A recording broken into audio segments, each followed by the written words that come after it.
Bonsoir à tous, très heureux de vous retrouver sur Vue d'ensemble, le débat de TVC Bénin.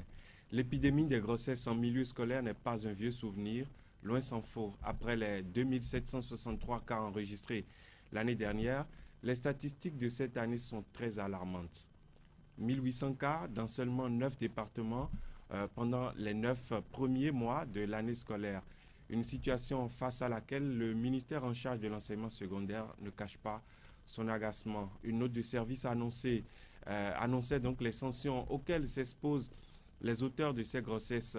Mais quelle est la frontière entre la lutte contre les grossesses en milieu scolaire et le droit à la dignité des victimes? Cette question est au cœur du débat survenu donc après la divulgation il y a quelques jours d'une note faisant le point des auteurs des grossesses dans certains lycées et collèges.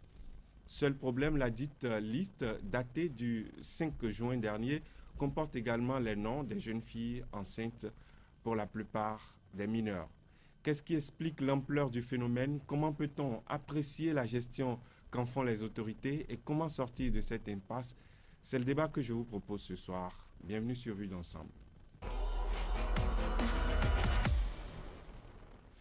Ariana Djolohun, bonsoir. Bonsoir, Monsieur Mepleta. Vous êtes assistante sociale de formation. Aujourd'hui, vous exercez comme consultante en marketing social. Pour vous, la publication de cette liste à laquelle je faisais allusion tout à l'heure dans mon introduction est une atteinte à la dignité de la personne humaine, de la personne de ces enfants. De ces enfants, bien sûr, parce qu'il y a au moins une dizaine de filles mineures qui sont sur les listes de ces filles-là, qui sont enceintes des œuvres d'élèves ou d'enseignants.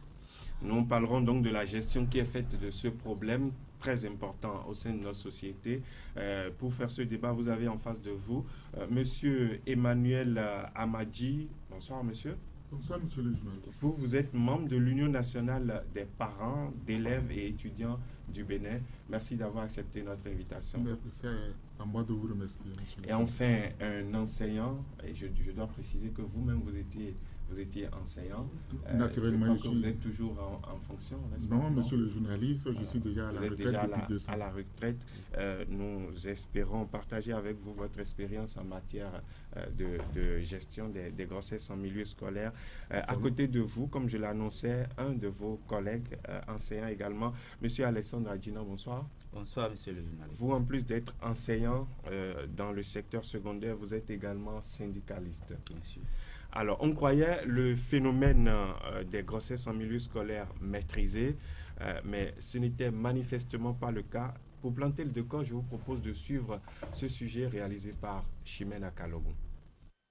Contrairement à ce qu'on pourrait penser, après l'indignation populaire qu'ont suscité les chiffres des grossesses en milieu scolaire l'année dernière, le phénomène ne recule point. En à peine 9 mois, les autorités éducatives ont déjà recensé 1844 dans seulement 9 départements sur 12 au titre de l'année scolaire 2017-2018. Des chiffres en nette progression par rapport au premier trimestre et que certains expliquent par la longue période de grève observée dans l'enseignement. En tête de ce triste palmarès, le département du Zou qui compte déjà 457. Le Borgou qui était à 111 cas au premier trimestre est passé à 325, occupant ainsi le 2e rang. Ensuite viennent les départements des collines avec 251 cas, du Mono avec 200 cas, de la Liborie avec 141 cas, de la Donga avec 137 cas, du littoral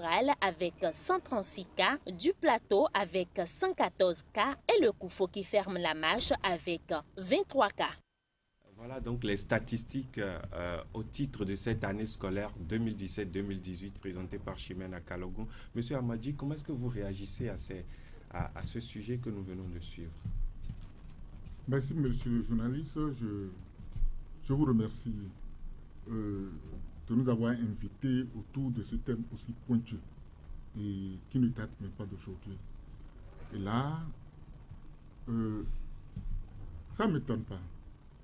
Ça ne m'étonne pas puisque, en fait, c'est un phénomène qui embrasse toutes les couches. À savoir, c'est-à-dire, premièrement, nous, les parents d'élèves, ça nous interpelle d'abord, nous, les parents d'élèves, l'administration et enfin les enfants.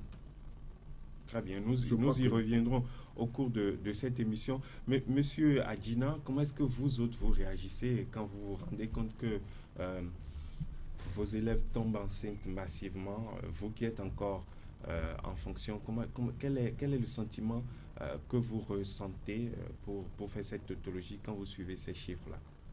Merci, monsieur le journaliste. Je crois que c'est une situation inquiétante. Inquiétante parce que lorsqu'on est déjà à près de 2000 cas de grossesse, on doit s'inquiéter. Et les raisons qui pourraient justifier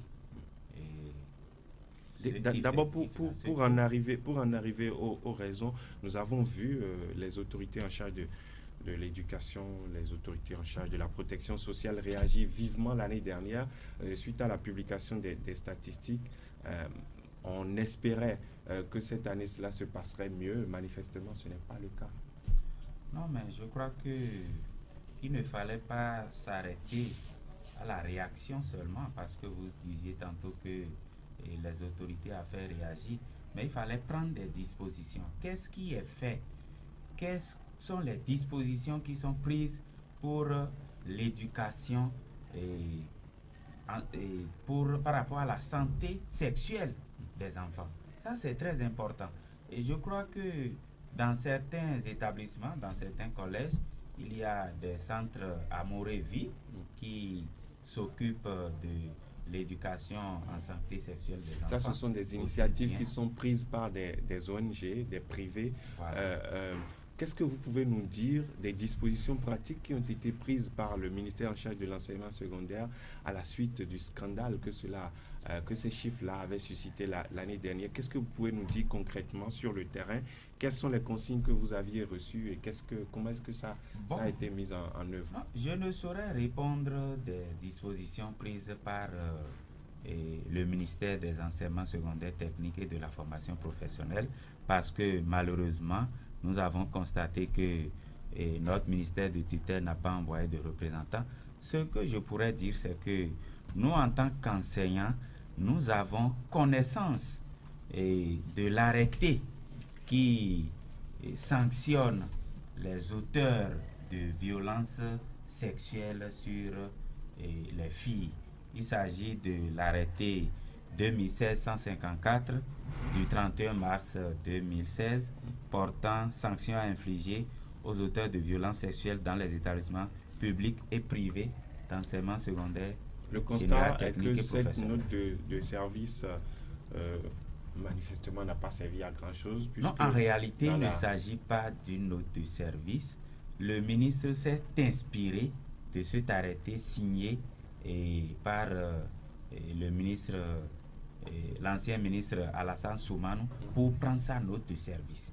Et l'arrêté s'est inspiré également de certains tests que nous allons évoquer tout à l'heure. Très bien. Madame Adjolong, comment est-ce que vous appréciez la gestion qui est faite de ce problème-là par les autorités? Pour vous, globalement, est-ce que vous êtes satisfaite de l'attitude des autorités face à ce problème? Pour vous répondre, je dirais que le problème des grossesses scolaires n'est pas encore appréhendé à sa juste valeur, n'a pas encore eu les réponses adéquates pour permettre de diminuer sensiblement, voire éventuellement d'éradiquer le dit problème. Alors, je vais replacer un peu les choses dans certains contextes qui vont peut-être vous dérouter. Vous savez, autrefois, nos arrière-grands-parents avaient une manière bien à eux de gérer la puberté. C'est-à-dire que lorsque la fille atteignait sa puberté et lorsque le garçon atteignait sa puberté, nos aïeux savaient très bien que c'était une période où les hormones se réveillaient dans le corps de l'enfant et que le corps commençait à réclamer son droit. Et donc, qu'est-ce qu'il faisait? Il les mariait très vite.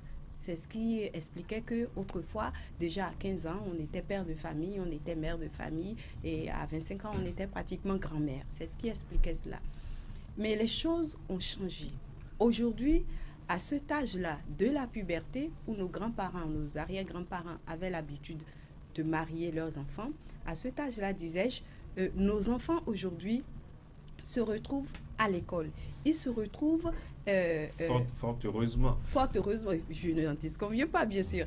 Ils se retrouvent à acquérir les savoirs et les savoir-faire qui vont leur permettre de devenir les adultes de demain et de bâtir leur nation, ce qui est tout à fait louable. On ne saurait nier les bienfaits de l'alphabétisation, de la scolarisation, des découvertes, de l'évolution, des inventions, etc., etc. Tout part de là. Il faut bien que... Mais il se trouve qu'aujourd'hui, sur le chemin... Sur ce chemin-là, connaissance, enfin, du savoir, de l'instruction, les filles peuvent attraper des grossesses. Les filles peuvent attraper des grossesses parce que leurs hormones réclament, leur corps réclame des expériences physiques. Et chez les garçons, c'est pareil, les hormones se réveillent et le corps réclame ce qui lui est dû. C'est pour vous dire que, en fait, l'instinct sexuel est tout à fait naturel chez l'être humain. Et donc, voilà qu'on demande à l'enfant de faire des prouesses qui lui demandent de fermer la voie, de faire la sourde oreille à ce que lui réclame son corps. Or, nous savons que même nous, les adultes, nous n'avons pas encore réussi à maîtriser nos impulsions et nos instincts. Alors, et donc, c'est ce problème. Oui. Cette explication, ce développement que vous venez de faire, peut-être l'une des explications au fait que le phénomène se poursuive.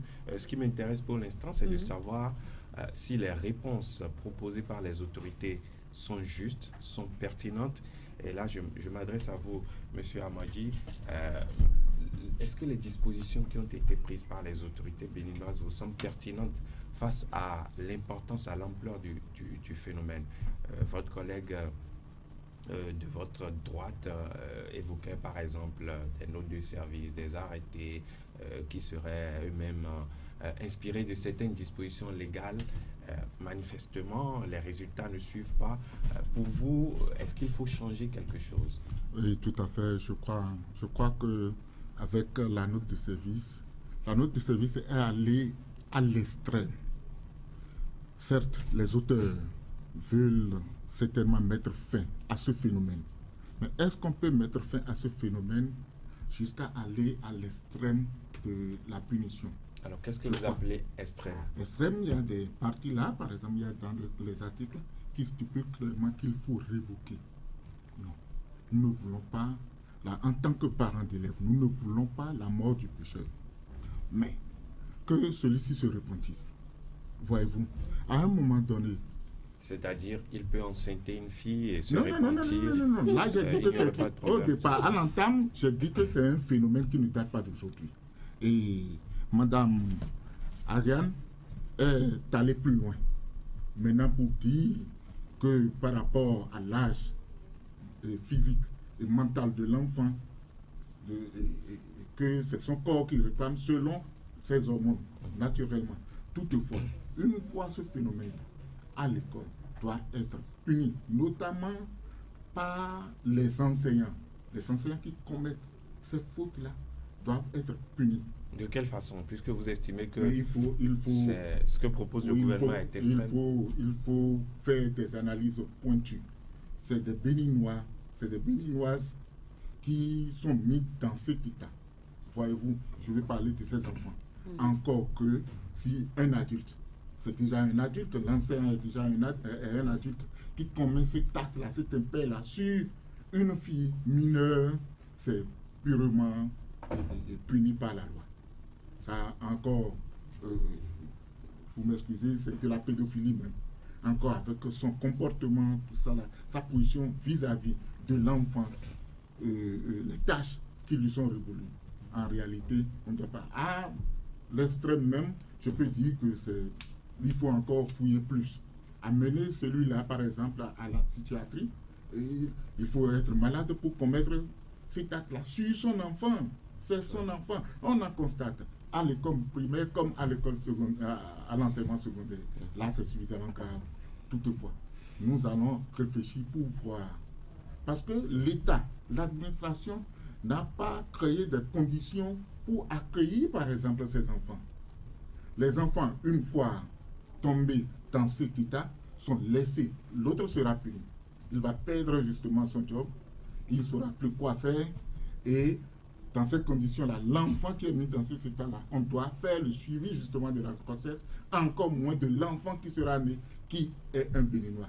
Que faire? L'administration n'a pas encore créé ce cadre. Monsieur Adjina, est-ce que vous pensez que c'est pertinent de menacer de radiation un enseignant qui serait auteur de la grossesse d'une jeune élève? Merci, monsieur le journaliste.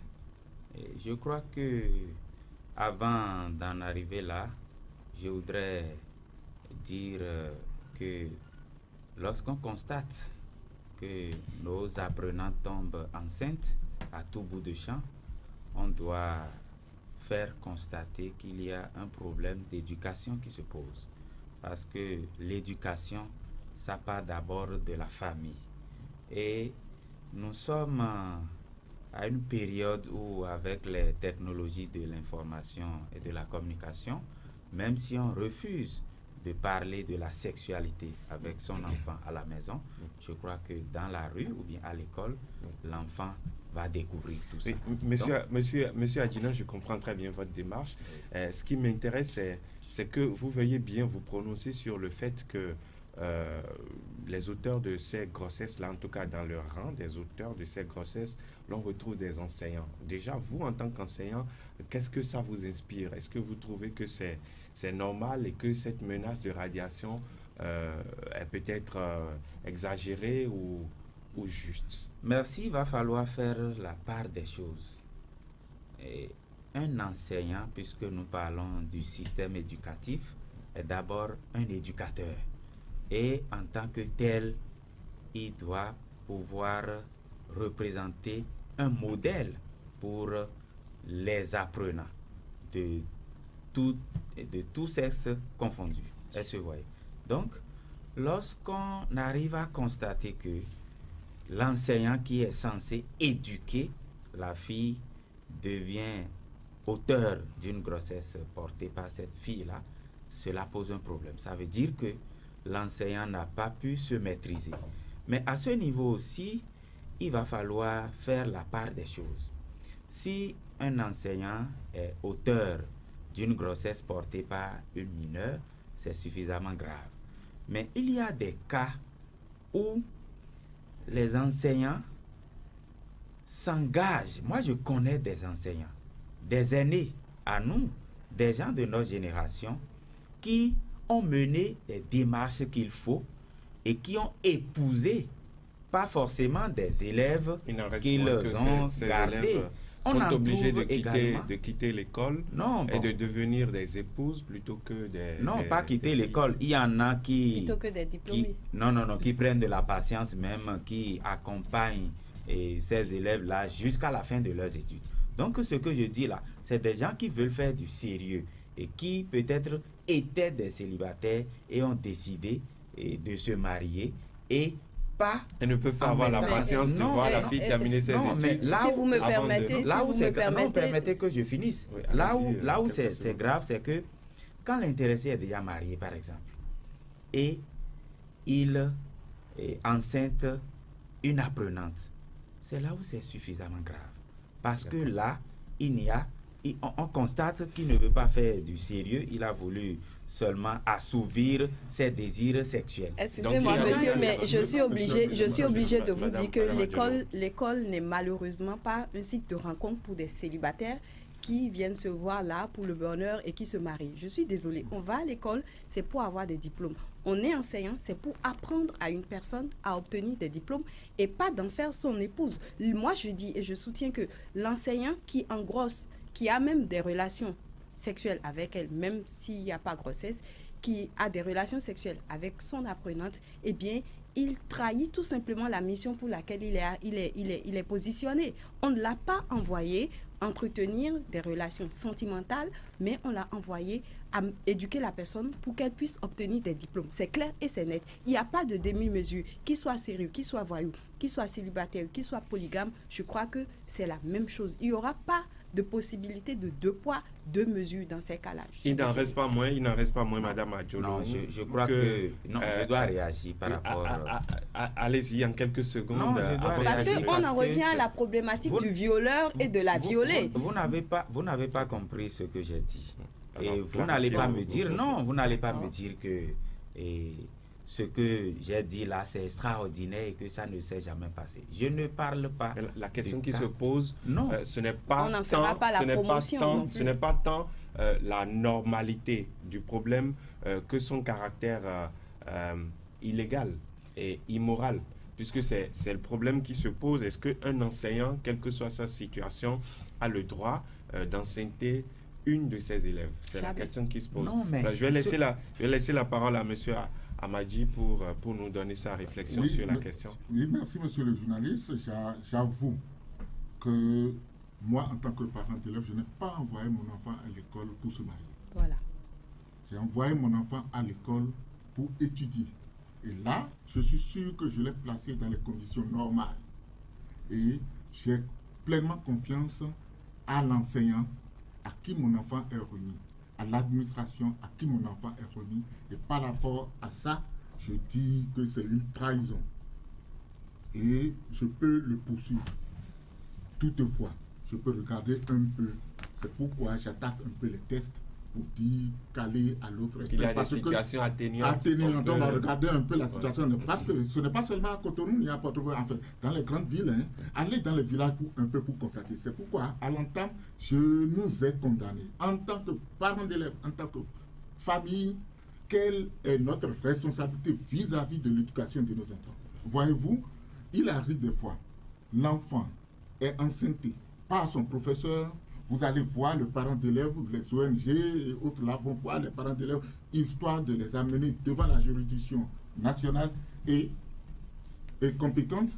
Et les parents d'élèves même disent « Ah non, laissez parce que... » Et cette situation... Oui, mais maintenant c'est réglé avec la radiation, c'est réglé. Il n'y aura plus d'intervention possible. Si nous allons à l'extrême là, la radiation que j'attaque, notamment par... En tout cas, cette situation a été violemment attaquée dernièrement par le professeur Kapo Maouyon, qui est le ministre en charge de l'éducation, de l'enseignement secondaire, qui dénonçait justement le fait que des parents d'élèves cautionneraient le fait que leur fille puisse tomber enceinte et éventuellement épouser, en tout cas les parents qui s'arrangeraient avec des enseignants pour que ces situations soient gérées à l'amiable.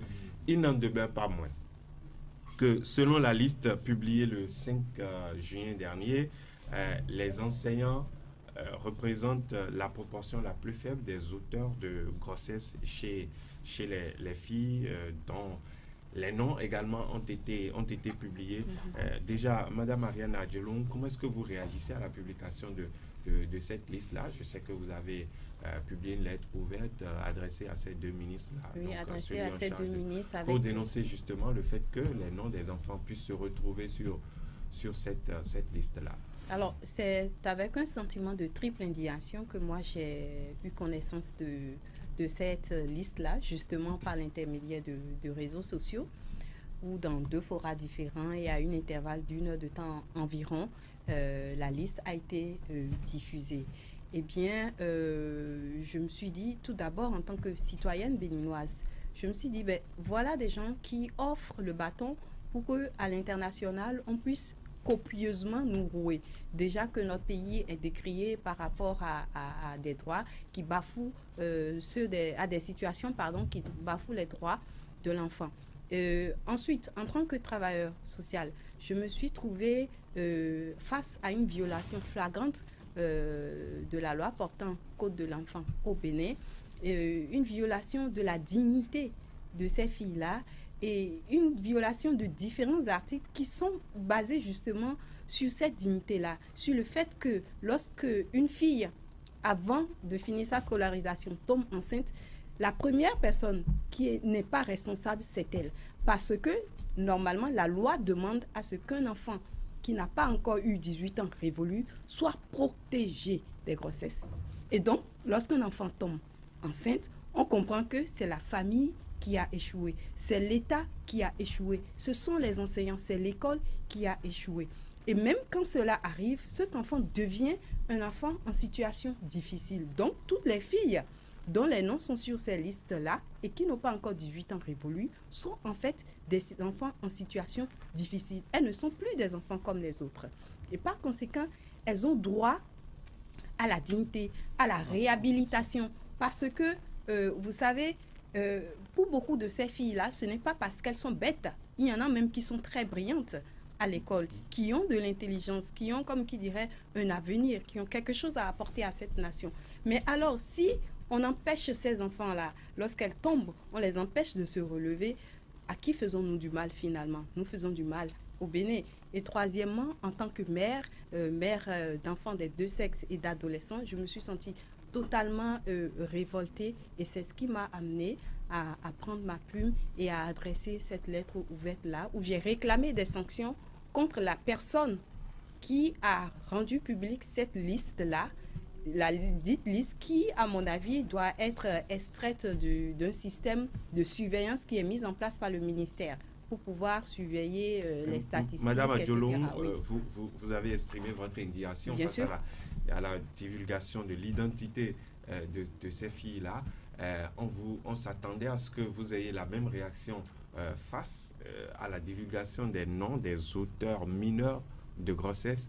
Et là, on ne vous a pas vu. Oui, voyez-vous, ma cible prioritaire, ce sont les filles. Pourquoi? Parce que les garçons comptent moins peut-être? Non, ils ne comptent pas moins. Et ça, c'est une discussion que j'ai eue dans un collège il n'y a pas longtemps avec les filles et les garçons. Ils ne comptent pas moins.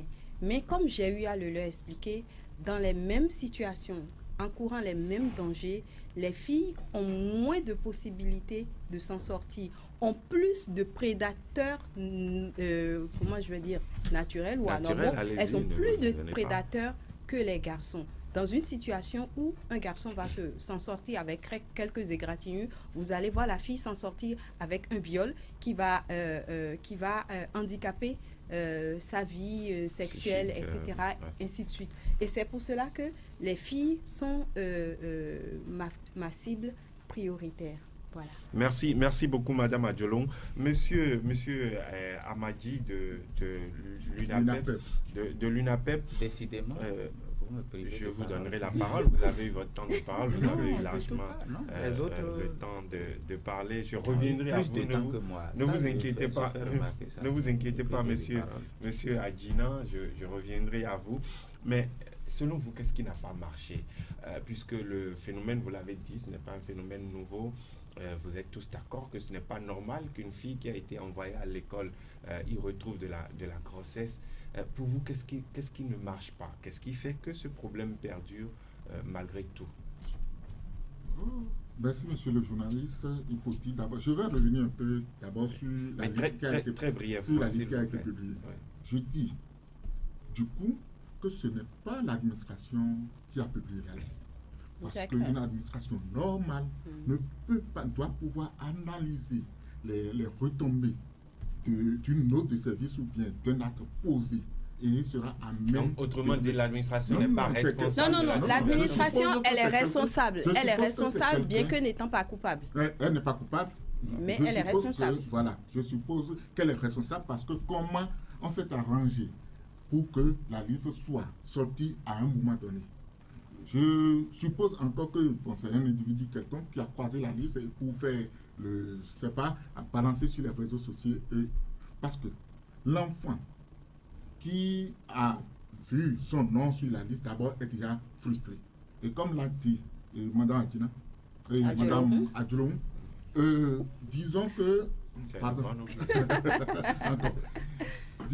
disons que cet enfant-là, par exemple, est frustré, est touché et que en cette période, dans cette tranche d'âge-là, cet enfant doit être protégé, soutenu. Nous avons vu, j'ai dit tantôt que ça ne date pas d'aujourd'hui, nous avons vu des filles, des élèves qui ont fait d'enfants et comme ils sont soutenus par leurs parents, par la société et autres, tout cela, ils sont devenus de gros responsables aujourd'hui. Et des cadres aujourd'hui. Leurs études, il suffit de les soutenir un peu et puis le poème va se passer et on ira. Maintenant, le revers de la médaille, les autres enfants qui ne sont pas encore tombés dans ce piège aujourd'hui. Voyez-vous, lorsque demain, par exemple, ils vont tomber dedans, ils vont chercher à avorter. Et les conséquences, par exemple, de l'avortement. Voyez-vous, donc c'est juste des avortements clandestins.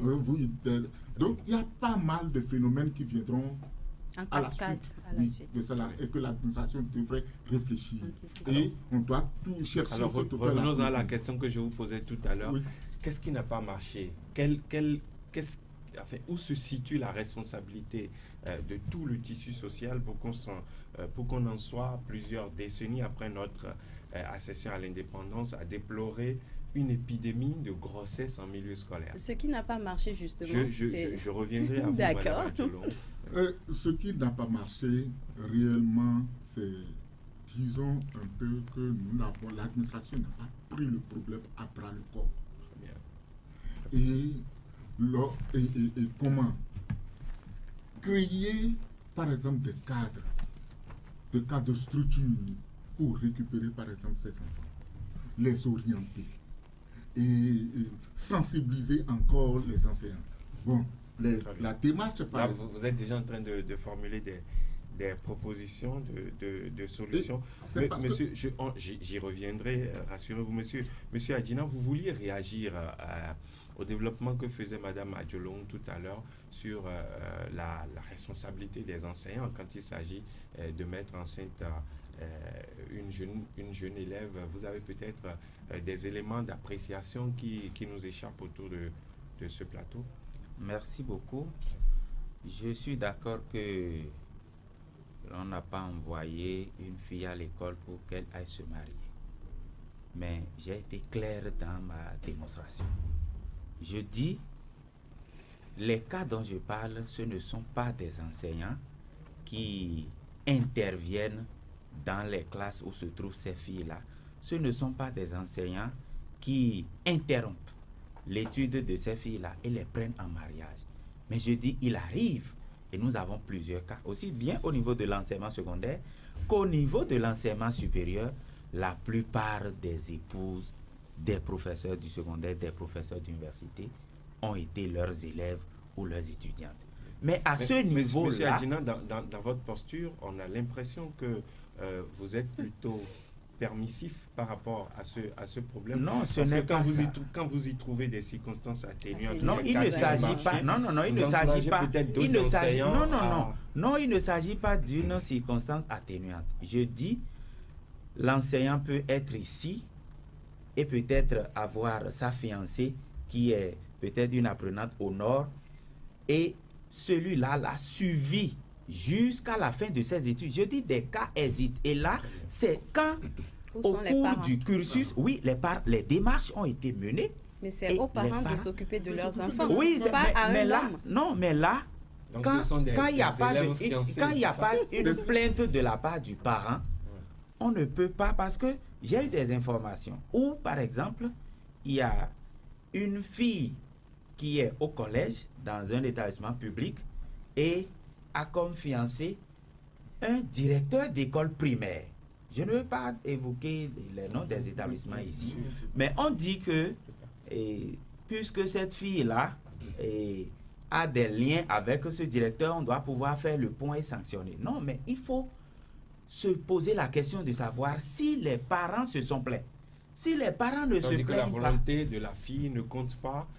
Il suffit juste que les parents ne se plaignent pas. Non, mais là, est-ce que vous savez que les deux, c'est-à-dire l'enseignant et la fille, se sont entendus avant que l'enseignant n'aille voir les parents? Mais ce que vous parlez comme si vous n'êtes pas au Là, Bénin. vous parlez de relations sexuelles transactionnelles. Non, mais ce que je dis là, c'est différent du cas selon lequel l'enseignant est en situation de classe et se jette sur son apprenante et la met enceinte. Là, je crois que c'est du pareil au même. C'est du pareil au même. Non, c'est pas la même chose. Pour moi, c'est la même chose. Là, en tout cas, j'ai très bien compris votre position. Et là, je crois que les sanctions dont on a parlé, la radiation n'est pas la solution. Parce que lorsque vous constatez que l'enseignant est auteur de grossesse portée par une fille, il va falloir situer les responsabilités. Si l'enseignant reconnaît, parce qu'il y en a qui refusent, si l'enseignant reconnaît être l'auteur de cette grossesse-là, il va falloir demander l'avis des parents. Parce que lorsqu'on passe à la radiation, nous avons vu des cas où les parents ont dit, si c'est à cause de moi que l'intéressé va perdre son job, je ne suis pas d'accord. Donc, si on exclut complètement la responsabilité des parents, si on ne veut pas écouter les parents et on procède à la radiation, je crois que ce n'est pas la solution. Ce qu'il faudrait faire, à mon avis, c'est de chercher à mettre l'enseignant devant sa responsabilité. Il y a des sanctions qui sont prévues. Il y a par exemple... Alors, dans le cas que vous évoquez, par exemple, quelle pourrait être la sanction? Est-ce que déjà, on peut admettre que malgré le fait que les trois parties se soient entendues, à savoir la jeune fille, l'enseignant et les parents de la jeune fille, est-ce qu'on peut concevoir que cet enseignant-là soit quand même sanctionné? Oui, lorsque je prends l'article 21 de l'arrêté que j'ai évoqué tantôt, il est dit que tout agent permanent de l'État, reconnu auteur de grossesse constaté sur une apprenante, est temporairement exclu de ses fonctions pour une durée de 6 mois, avec perte de toute rémunération à l'exception des allocations familiales. En cas de récidive, il est révoqué de ses fonctions avec perte de tous ses droits à pension. Lorsqu'il s'agit d'un agent contractuel de l'État, lorsqu'il s'agit d'un agent contractuel de l'État, son contrat est rompu avec l'État qui l'emploie. Donc, il y a des sanctions qui sont prévues. Donc, mais il peut partir dans le privé et continuer sa sale besogne. Non, lorsque vous parlez de sale besogne, alors pour revenir, il faudrait quand même qu'on puisse avancer dans ce débat. Il va falloir sensibiliser tous les acteurs. Parce qu'on a dit en cas de récidive. Donc, chers messieurs, madame, il faudrait qu'on puisse avancer dans ce débat. Vous vouliez réagir, madame Adjolong, aux causes de ce phénomène-là. Qu'est-ce qui n'a pas marché? Qu'est-ce qui fait que la société béninoise n'arrive pas à protéger ces jeunes filles contre les grossesses précoces? Eh bien, c'est un problème d'adaptabilité qui est en train de se poser. Parce que, vous savez, lorsque les temps changent, il faut aussi que nos mentalités changent et s'adaptent. Et puis encore, lorsque nous avons tous les instruments pour pouvoir anticiper, eh bien, il n'y a pas de raison pour qu'on ne puisse pas prévenir et englober des problèmes comme les grossesses scolaires. Je m'explique plus clairement. En rejoignant la fin de ma première intervention, où je parlais du fait que c'était normal que des adolescents aient envie, aient des envies, non pas mariés précocement, mais aient des désirs sexuels. Et lorsque lorsqu'on est conscient de cela, et qu'en même temps, on les a mis dans une situation où ils doivent faire fi de ces appels intérieurs-là et apprendre, avoir des diplômes, etc., etc., le cadre dans lequel l'enseignement est en train est mis, l'enfant, ou plutôt le cadre dans lequel l'enfant est situé par rapport à l'enseignement, devait être revu autrement. On aurait dû anticiper sur des problèmes comme les grossesses scolaires et comprendre qu'il fallait associer des outils comme l'éducation sexuelle, comme la contraception à l'enseignement classique qui était mené. On aurait dû, depuis longtemps, au moment où il y avait le système d'infirmerie dans les collèges et lycées, moi j'ai connu ça en mon temps, on aurait dû en ces moments-là prévoir des introduire par exemple des méthodes de contraception comme c'est le cas dans certains pays occidentaux. Voilà, comme c'est le cas. Parce que ne nous voilons pas la face. Est-ce qu'aujourd'hui, les CRI ont réussi à empêcher un adolescent ou une adolescente qui a commencé déjà à avoir des relations sexuelles, ont réussi à l'empêcher de continuer? Il y a beaucoup de parents aujourd'hui qui se sont rencontrés quand ils avaient leurs 16 ans, leurs 17 ans. Les cris n'ont jamais amené l'enfant à cesser. Et c'est pour cette raison que malgré les grandes masses de sensibilisation, toutes les femmes au foyer qui avaient un certain niveau et qui avaient les moyens se sont mises dans les sensibilisations. Les centres de santé envoient de temps en temps les sages-femmes dans les collèges, leur parler rapidement en 10-15 minutes, leur faire la sensibilisation. Mais vous aurez beau parler, quand vous finissez de parler et que vous n'avez pas réglé le problème qui est à la base, eh bien, dès que vous tournez le dos, qu'est-ce qui se passe? Eh bien, ça recommence à se sauter dessus à cœur joie. Et à ce niveau-là, je vais nous demander d'analyser un peu le profil des personnes qui engrossent ces filles-là. Ce ne sont pas seulement les élèves, leurs camarades, ce ne sont pas seulement les enseignants, mais il y a aussi les artisans. Des gens qui sont soit soudeurs, soit conducteurs de taxi-moto, soit menuisiers, c'est des gens qui ne sont pas riches, mais qui ont le strict minimum, par exemple, pour, vous savez, lorsqu'une fille doit faire 3 à 4 kilomètres de sa maison pour aller à l'école, après avoir fait tous les travaux domestiques de la maison et qu'elles doivent marcher, et il arrive très souvent qu'elles soient en retard. Et vous savez, l'homme qui est en chasse, si je peux m'exprimer ici, est très intelligent. Il détecte la proie qui est la plus facile et s'attaque à elle. Donc, problème de pauvreté, il y a les problèmes de pauvreté, exactement. Le problème de problème... pauvreté, c'est là où j'en viens, où il y a des filles qui vont à l'école sans manger parce que leurs parents ont soit démissionné ou qui n'ont pas les moyens. Et ces gens-là comptent 500 francs, etc., 1000 francs. Bon, je te prends en charge, ne t'inquiète pas, je vais te payer ta photocopie. Et sous prétexte de les aider justement à la scolarisation, la grossesse arrive un jour. Des jeunes filles accoucher peut-être contre leur volonté. Voilà. Est-ce que vous, en tant que parent d'élèves, vous avez identifié d'autres problèmes? Nous entendons souvent parler de la télévision, des nouvelles technologies.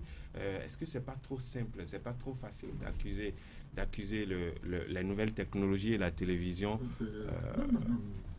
de ces problèmes-là? Les nouvelles technologies, là, on ne cessera jamais de les accuser. Parce que, imaginez-vous, un enfant à qui tu as donné un petit portable, un enfant de 13 ans, 14 ans, à qui tu as donné un petit portable de 14 ans, un petit portable disons, de 5 000, 7 000, elle est dit à séduite. Et puis avec ça, tu peux facilement commettre ton forfait. Voyez-vous, les petites, je ne sais pas, remarquez la petite fille de son domicile, notamment dans les villages de son domicile, ou bien à mi-parcours pour son collège, les va-et-vient là peuvent facilement amener le monsieur à atteindre son objectif. Toutefois, je voudrais revenir encore sur le problème de mon cher ami. L'enseignant doit être responsable. Et mieux, je voudrais dire que la fermeture même des écoles normales en temps, et à un moment donné, on a commencé par recruter les enseignants sur le tas comme ça. Et ils vont directement en contact avec les enfants. Et tout ça la crée de manque à Gaïa, de manque sur... C'est-à-dire que les enseignants actuels n'ont pas été suffisamment préparés à affronter leur mission. Parce que déjà à l'école normale, on te dit déjà que c'est un acte coupable. Lorsque tu as de relations sexuelles avec une fille ou vice-versa, je veux dire, c'est un acte coupable et que l'administration peut t'infliger toutes les punitions données. Et tu peux répondre même devant la juridiction. Donc, échec du système éducatif. Oui. De formation des enseignants.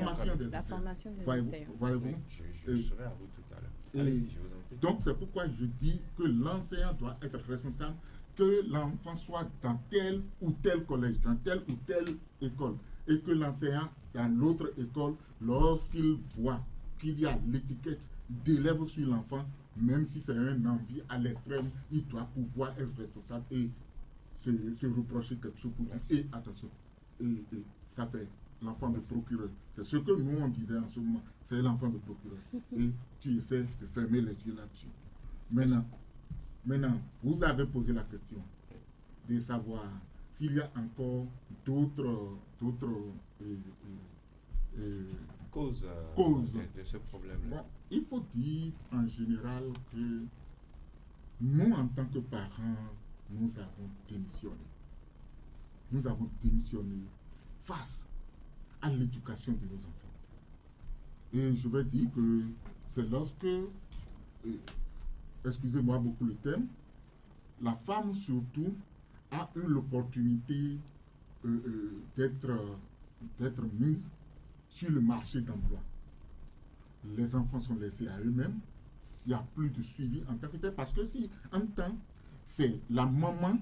En tout cas, l'évolution de la société a fait que les parents ne sont plus présents pour un meilleur suivi de leurs enfants, de leurs adolescents.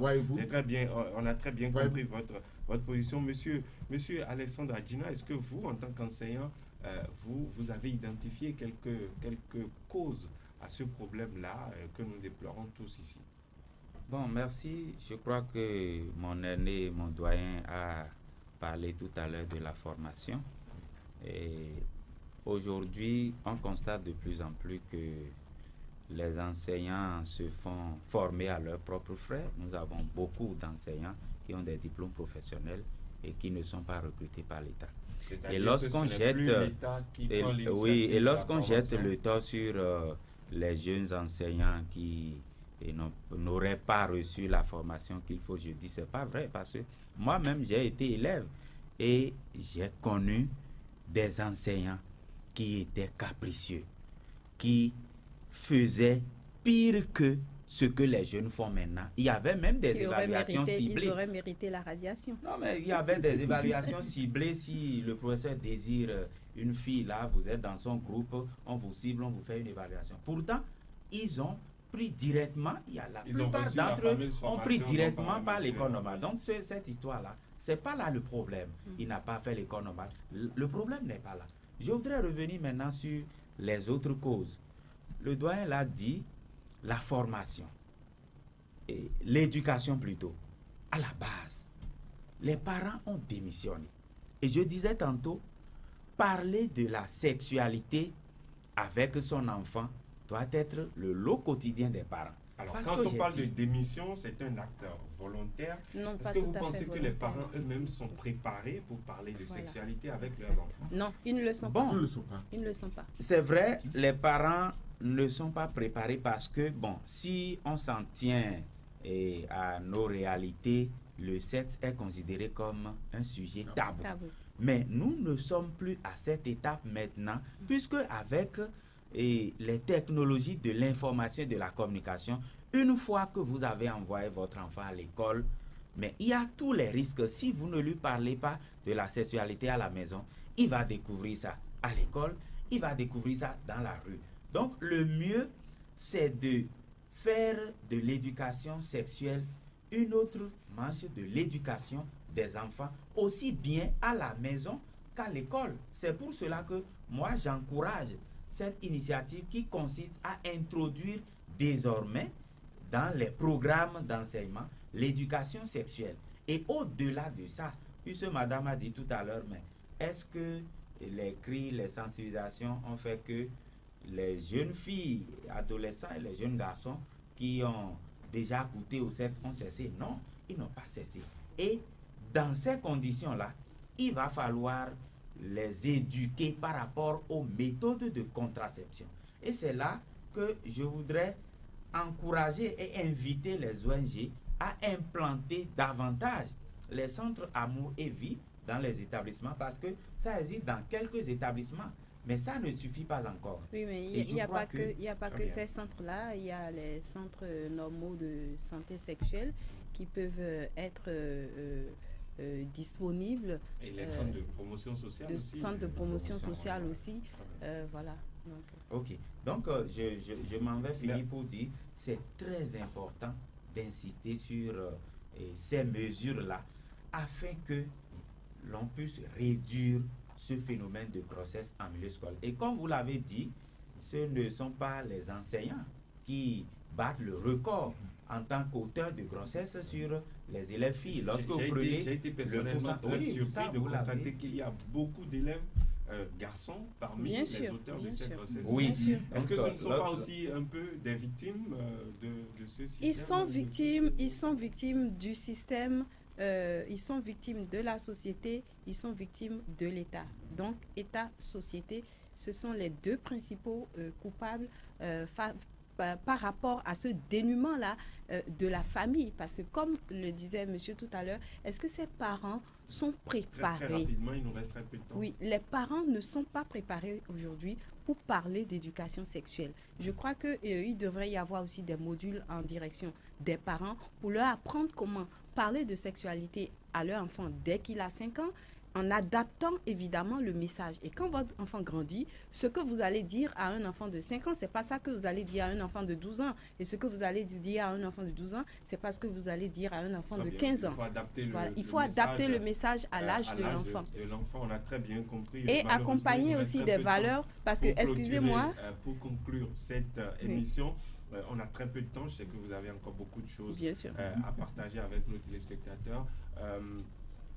Nous sommes pratiquement au thème de cette émission-là. Vous avez parlé d'éducation sexuelle au sein de la famille, mais également au sein de l'école. Vous avez parlé également de l'introduction des méthodes de contraception, peut-être dans les infirmeries de nos différentes écoles, mais également de formation, non seulement des enseignants, mais également des parents pour faire face à ce défi que constitue l'éducation sexuelle des enfants. Je vous remercie très chaleureusement d'être passé sur ce plateau pour ce débat. Je rappelle que j'étais avec Madame Ariane Adjoloun, assistante sociale et consultante en marketing social, Monsieur Emmanuel Amadji, qui est membre de l'Union nationale l'Union nationale des parents d'élèves et étudiants du Bénin, et de Monsieur Alessandre Adjinan, qui est syndicaliste, enseignant.